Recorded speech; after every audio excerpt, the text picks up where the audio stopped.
So Pritzker, I believe that's how you pronounce his name. He's the governor of Illinois. I live in Wisconsin, and let me tell you how close I am to Illinois. It'd take me 40 minutes to walk there. Walk. I could walk there in 40 minutes. That's how close I am to Illinois. This illegal and this criminal stuff, it's been pouring over into Wisconsin since it started. The illegal flood started in like the mid to late 90s. They started moving into the ghetto. They got into open gun fights with the black gangs on the south side in Franklin Park and Lincoln Park. And it's been escalating ever since. It's nothing has changed. The cartels made deals with the black gangs, and now they're all working together. They're basically all allied together. So whenever you see somebody who represents, the people, because that's what they call themselves, the people is actually a name for a gang coalition. Whenever they say we're for the people, that's usually what they mean is they're representing that gang in Chicago. That's Midwestern stuff. Well, Pritzker, the governor, I believe he is. I'm not 100% certain because I don't live in Illinois and I don't vote in Illinois elections. But he said, he came out and, calls ICE raids as violent. Yeah, when you're arresting a criminal, they fought you first and then they fight back and continue to fight and continue to resist. That is violence. Let me tell you, these people are not peaceful. They are 100% organized. They are 100% criminal. I've lived around them. If they find out that you are opposed to illegal immigration, they target you in the neighborhood. They break into your house.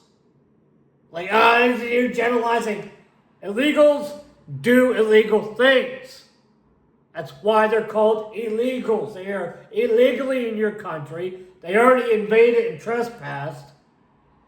What makes you think they won't invade and trespass on your house? They did it to your country. Why wouldn't they break into your home? This is not rocket science. This is a very easy to understand conversation.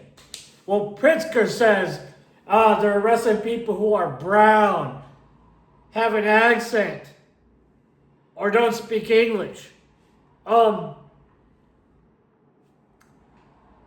only 2 countries on the planet where they speak English without an accent.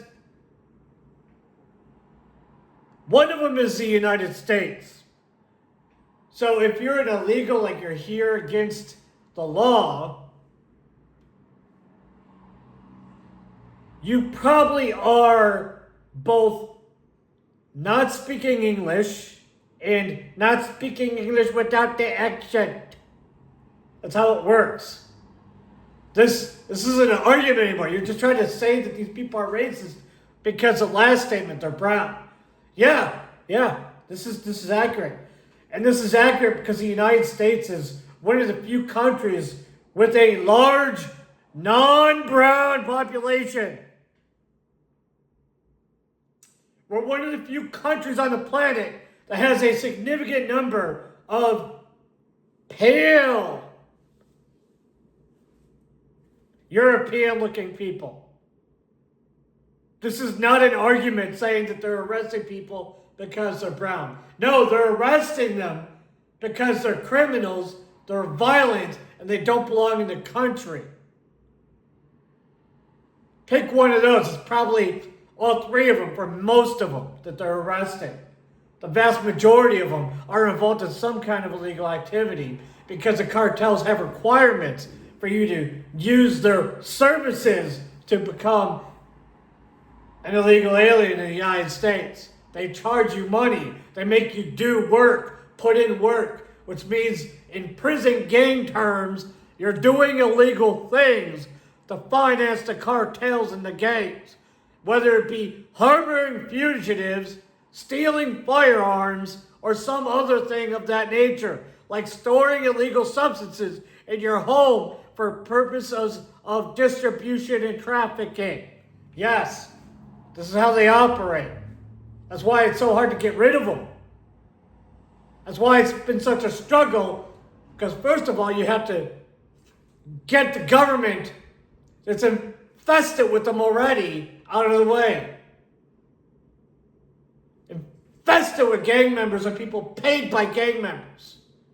You have the mayor of Chicago going up on the stage to speak out against Donald Trump, and you look behind him, and there's a very angry man just staring at him with very malicious intent, right there behind him, ready to kill him if he gets out of line.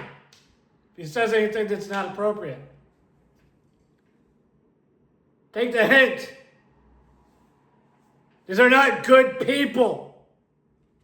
They walk around threatening everybody. I live right next door to them. They threaten me, and I'm in Wisconsin.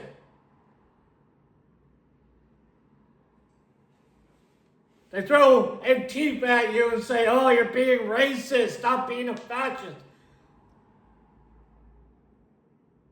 I have illegals in my country telling me that I can't petition my own government, which is a violation of the Constitution of the United States in the first place.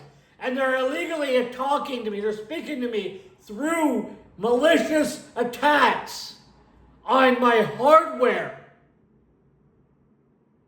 Both times they spoke to me through my headset. Wired headset. Not through Bluetooth. You comprehending it now? They're terrorists. They're worse than the Taliban. Worse. Because they're living off of government funding. At least the Taliban doesn't sit on welfare while dealing drugs to your kids. And I had to deal with middle-aged white women attacking me in response to everything that I say on the internet. Stop it! Stop attacking me! If you're here legally, you're one of the 35,000 a year from Central and South America that came through the border legally. You have nothing to worry about. You shouldn't be defending these people. You left your country because this type of person, these type of people, made your country absolutely miserable to live in. That's why you left it. That's why you came here in the first place, was to get away from these people. Stop defending them.